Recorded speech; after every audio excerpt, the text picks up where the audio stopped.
Live from Augusta, we're watching News 1226 at 11. Well, it's going to be warming up this week, maybe even enough to break out some short sleeves. A closer look at your first alert forecast in just a moment. But first, good evening. I'm Hallie Turner. Thank you for joining us on this chilly Saturday night. And new at 11 o'clock, the Richmond County Sheriff's Office responded to the mall at 7:18 tonight in reference to an active shooter. Deputies say they searched the mall and found a shooting never happened and was a false alarm. And over on Fort Eisenhower, officials say one person was shot and killed in an on-post housing, putting post on lockdown this morning just before 8 o'clock, while investigators tried to locate the active shooter. Major General Ryan Janovic told us today at the press conference the person they believe to be the shooter is in custody, and the Army Criminal Investigation Division is actively investigating along with state and federal law enforcement. The lockdown was lifted at 9:45. But post officials say this appears to be an isolated incident and there is no threat to the community. When we tried to ask specifics this afternoon, Major Janovic told us that due to the nature of the investigation, the information remains limited. But their priority on post right now are the soldiers and their families. Our focus at this time is providing support to the victim's family and assistance to anyone impacted by this tragedy. The safety and well-being of our communities, of our soldiers and their families, remains my top priority. Currently on the installation, I'm marshaling resources that we have from our own hospital, from our own chaplaincy, from our own chains of command to make sure we understand those who may be impacted and provide that.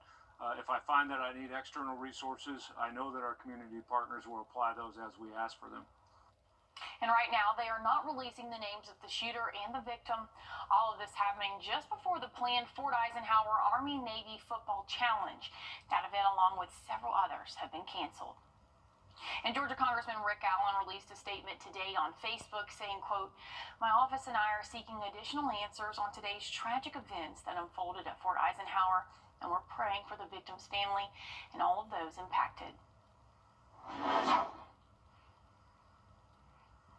Well, taking a look today at our conditions currently have cooled off significantly. We saw high temperatures this afternoon in the lower 60s, and now we're right around that 50-degree mark all across the CSRA. And it's a little bit windy out there as well, so might make it feel a little bit cooler out there if you have any late night plans for you. But hey, tomorrow morning we're going to be cooling off into those 40s for us. That's going to be our overnight low for the start of your Sunday, and then we'll warm up slowly but surely throughout the afternoon. I think we'll get into those middle 50s for us, so a mild day for us for our Sunday. But once we go throughout the work week, temperatures will start to rise, and we'll actually see the 70s by the middle of the week, Hallie. But I'll have a full forecast for you coming up soon.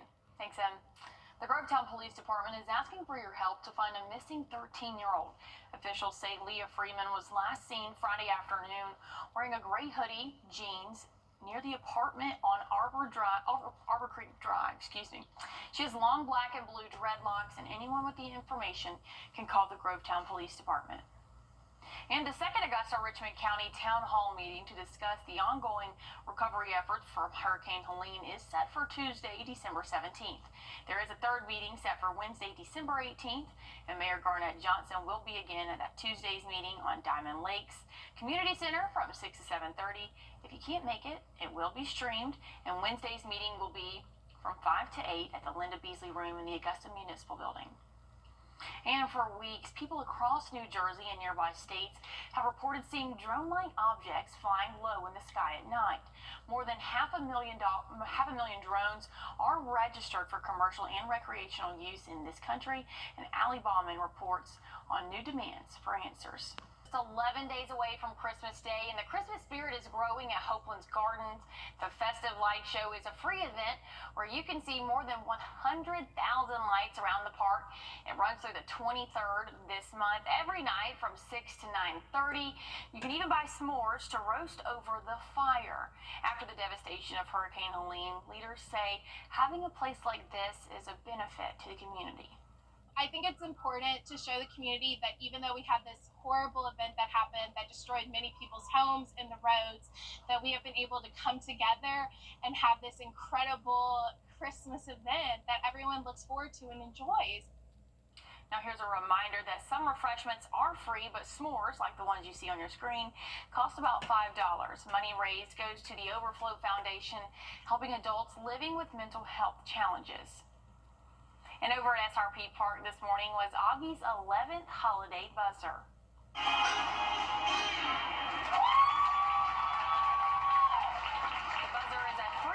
Featuring families, dogs, local businesses, and so much more. Tons of action today, and Toys for Tots had a donation station, hot chocolate, 1 mile fun run, and walk, along with so many more activities. But here's what one vendor had to say about all the action today.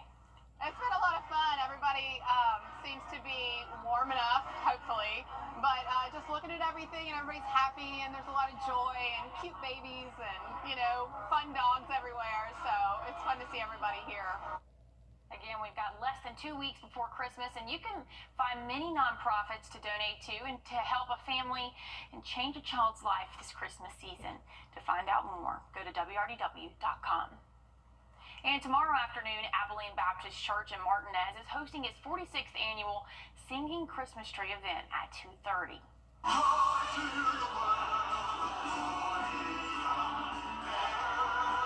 And those voices that you hear singing are in the tree. The 28-foot Christmas tree features nearly 200 singers, cast members, and musicians. Listen to what the pastor had to say about their long-running tradition. We say every year that this is our way of giving back to the community and really setting the stage for the season and kicking off Christmas in the CSRA. If you go, leaders are asking you to bring a new and unwrapped toy for the Toys for Tots donation.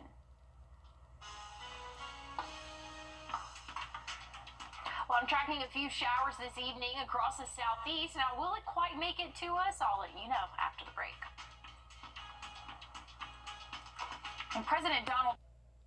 When you dig deeper, because getting to the truth is what matters. When trust is earned every day. When being behind the desk just isn't enough.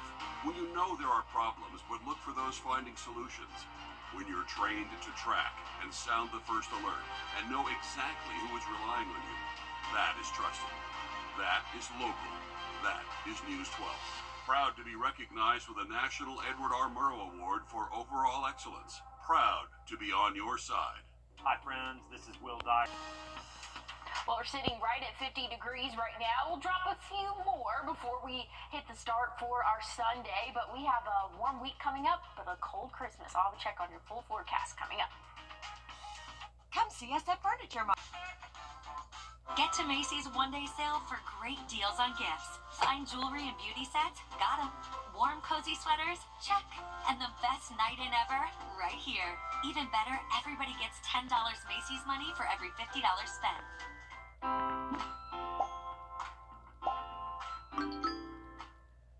Closed captioning for this newscast brought to you by Hearing Associates of South Carolina.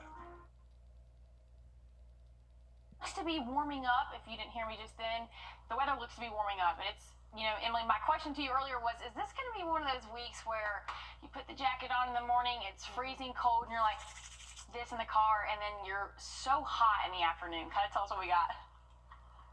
Okay, stop laughing. I think you ate like a pixie stick or something before the shift started.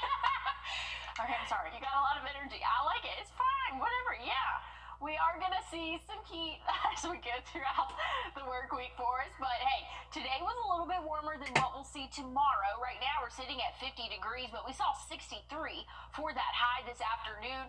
Overnight tonight we're going to drop off a few more degrees. But hey, we're not the coldest spot in the nation. We are sitting pretty much in the middle, or almost even more to the warmer spot. Miami 73 right now. If you look up at Buffalo, they're 23, so drastic difference there. But hey, we're tracking some rainfall across the southeast right now. This is not going to quite make it to us here in the CSRA. Now, there could be an isolated shower, but overall we're going to be dry for our Sunday, and we're going to be cooler than what we saw today. We'll only warm up into those middle, maybe upper 50s for us. And again, today we saw 63, so several degrees colder than what we saw today for us. But I think that we'll have a pretty decent afternoon.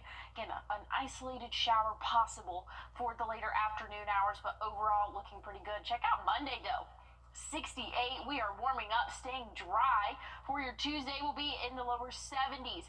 Wednesday, lower 70s as well. So a big warm-up setup for us as we go throughout the first half of the work week. But I know a lot of people keep asking, like, hey, what is Christmas looking like? And now we're kind of getting close enough where we can give you a rough estimate on what we are expecting temperature-wise. I mean, again, this is the 6 to 10 day outlook. So the further out you go, again, the confidence is not as strong, but we are predicting a cooler than average Christmas for us. So typically we're seeing temperatures in those low 60s for the highs, upper 30s for the lows, and this looks like we might be a few degrees cooler than that for the week after this upcoming week for us. So this upcoming week, we are staying warm. 70s Tuesday, Wednesday will be right around 73. That chance of showers going to come back into play for your Wednesday. Cold front's going to be pushing through. It's going to drop our temperatures by the end of the week. Once we get into Friday, we'll be in those 50s there. Lower 50s for your Saturday and Sunday. And then again, next week or the week after next, we're tracking a lot cooler temperatures for us. But again, temperatures for the next couple of days will be pretty mild until we get into Tuesday, Hallie. As college football's most prestigious award was given out tonight. Coming up in sports, Joseph Doring shows you who went home with the hardware. And as we head to break, here's a live look at Dallas and your winning lottery numbers.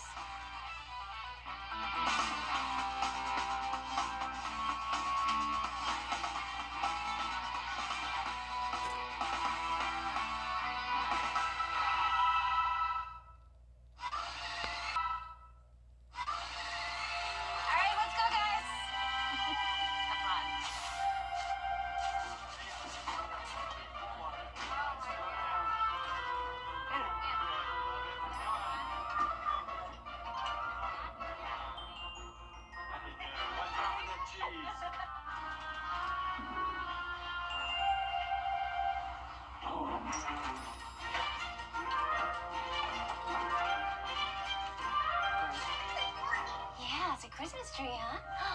Yeah.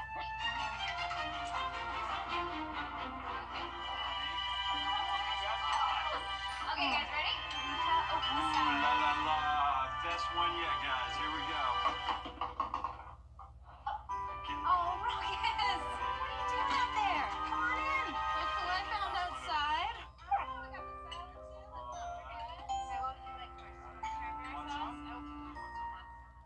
Beverage outlet, the CSRA.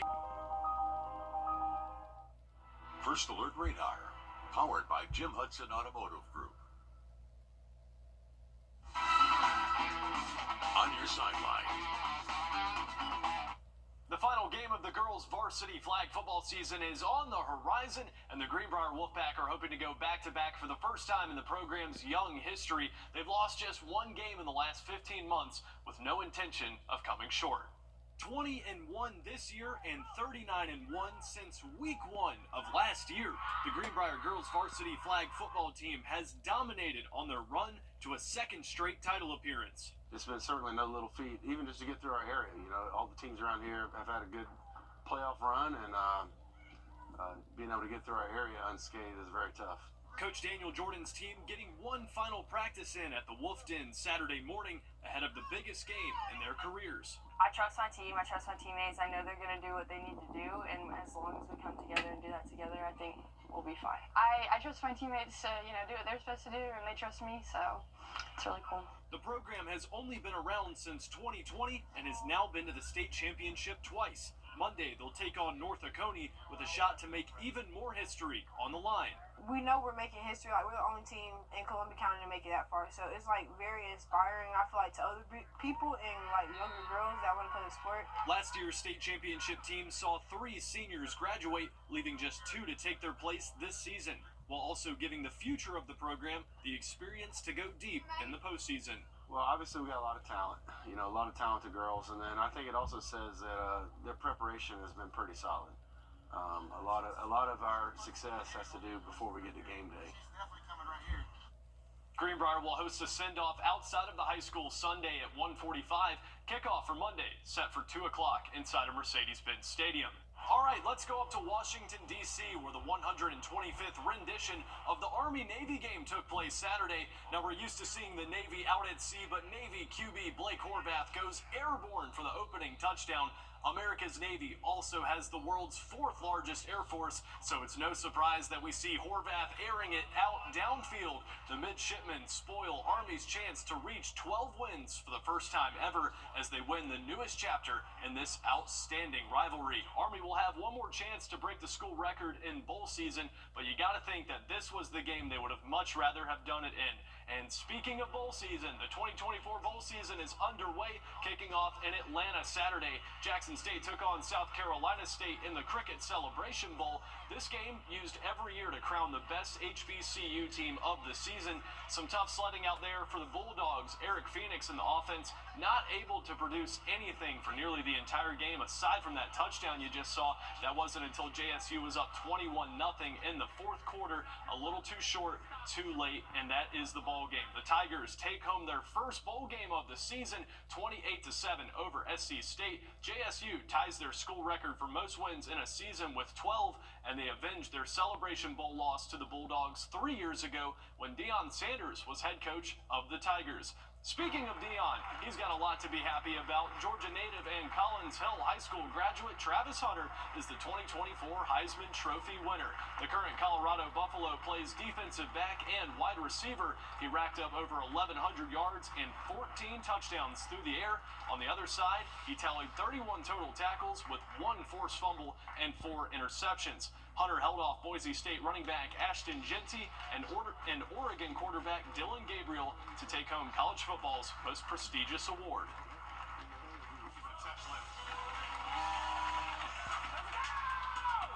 Well, we're looking at rainfall totals today. You're not going to see any, but hey, we have a small chance of showers for your Sunday. Looking dry for the start of the work week and a lot warmer, but I'll have a full check on your forecast coming up.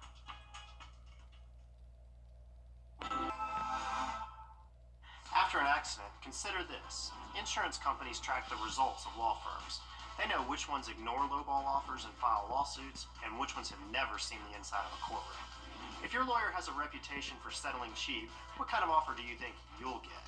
I'm Austin Jackson. At my law firm, insurance companies respect us because we stand up for our clients. Injured? Call Austin Jackson, the Augusta guy. 706-724-7224. This is the latest system we're watching heading straight towards the southeast. Expect to see heavy showers and thunderstorms. And we've issued a first alert for all of our counties here in the CSRA, and that's for the chance of strong. We are tracking a strong line of thunderstorms heading directly towards central Georgia. You can see right here, no one being spared from this first alert for today. We do have the threat. The First Alert Radar Network. All the sweeps are working here, keeping every neighborhood covered.